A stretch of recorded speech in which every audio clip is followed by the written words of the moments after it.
شخص فوت ہو گیا تو جب قبر میں گیا تو اس کے اوپر انواع و اقسام کے عذاب مسلط ہو گئے، چونکہ بہت گناہ گار تھا۔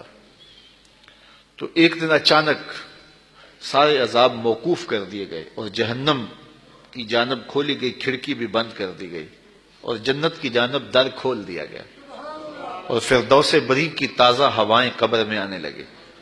تو اس نے کہا میرے خدا تیری کرم نوازی کے میرے سے اس کلفت کو، اس اذیت کو دور کیا، لیکن کیا مالک تو یہ مجھے بتائے گا کہ میرے اوپر یہ کرم نوازی کیوں ہوئی؟ تو آواز آئی کہ میرے بندے جب تو مرا تھا تو اپنی بیوی کی گود میں ایک بچہ چھوڑ کے آیا تھا، اب بچہ تھوڑا سا بڑا ہوا ہے تو اس نے اس بچے کو مکتب میں بٹھایا ہے، تو استاد نے اس کو قرآن مجید پڑھانے سے پہلے کہا بیٹا پڑھو بسم اللہ الرحمن الرحیم، تو اس بیٹے نے اپنی توتلی زبان میں مجھے رحمان الرحیم کہا۔ مجھے شرم آتی ہے کہ اس کا بیٹا مجھے رحمان الرحیم کہہ رہا ہے اور میں اس کو عذاب دے رہا ہوں، تو میں نے اس کے صدقے سے معاف کر دیا ہے۔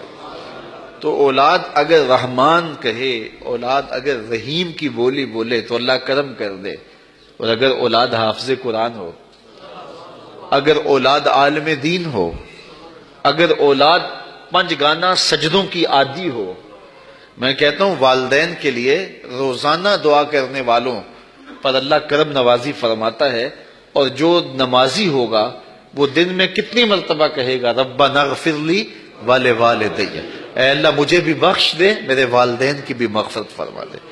تو خوش نصیب ہیں وہ ماں باپ جن کی اولاد نمازی ہے۔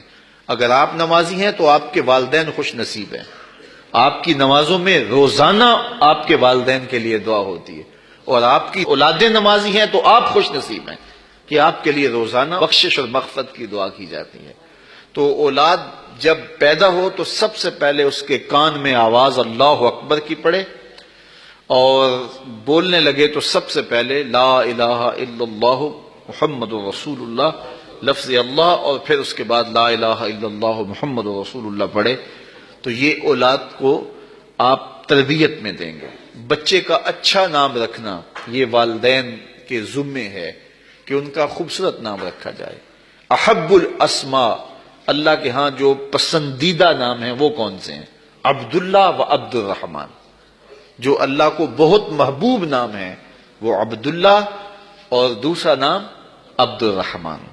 اس طرح حضور علیہ الصلوۃ والسلام نے فرمایا کہ میرے ناموں پر اپنے بچوں کے نام رکھو، تو حضور کے اسماء پر اپنی اولاد کے نام رکھے جائیں۔ بیٹے کا نام محمد رکھا جائے، بیٹے کا نام احمد رکھا جائے، بیٹے کا نام محمود رکھا جائے، اور کہتے ہیں کہ اگر کسی دسترخوان پہ محمد یا احمد نام کا بچہ ہوگا وہاں بے برکتی نہیں آئے گی۔ اللہ ناموں کی برکتیں اتارتا ہے۔ سلطان محمود غزنوی کا بڑا محبوب وزیر تھا ایاز، تو اس کا ایک بیٹا تھا، اس کا نام محمد تھا، تو بادشاہ کی وہ خدمت کیا کرتا تھا۔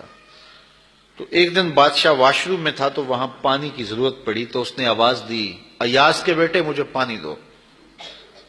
تو بیٹے نے پانی دیا، لیکن محسوس کیا کہ آج بادشاہ کوئی ناراض ہو گیا کہ میرا نام نہیں لیا، تو اپنے باپ سے کہا۔ تو ایاز نے بڑی نیازمندی سے کہا کہ بادشاہ سلامت، میرا بیٹا آپ کی خدمت کرتا ہے، کوئی کوتاہی ہو گئی؟ اس نے کہا کوئی کوتاہی نہیں ہوئی۔ تو کہا کہ آج آپ نے اس کا نام پکارا ہے تو ایاز کے بیٹے کہہ کے پکارا ہے۔ تو سلطان محمود کی آنکھوں میں آنسو آ گئے، کہا کہ تیرے بیٹے کا نام محمد ہے اور آج تک میں نے یہ نام بے وضو نہیں لیا۔ اللہ اکبر۔ ہمارے قبلہ سر رحمۃ اللہ تعالی علیہ کے بڑے صاحبزادے کا نام محمد تھا، تو وہ ساتھ جی بولتے تھے، محمد جی، اور ساتھ آنکھوں سے آنسو بھی جاری ہو جاتا جب نام پکارتے تھے۔ تو حضور کے نام پہ نام رکھا ہے تو اس کی بھی تکریم کریں، اور جس کا یہ نام ہے اس کی بھی تکریم کریں۔ تو اچھا نام رکھنا، اور یہ 7ویں دن رکھنا مسنون ہے۔ ایسا الٹا سیدھا نام رکھنا، آج کل لوگوں کو یہ خبط ہو گیا ہے کہ ایسا نام رکھو کہ جس نام کا بچہ دنیا پہ پایا ہی نہ جائے، اور پھر ایسے عجیب و غریب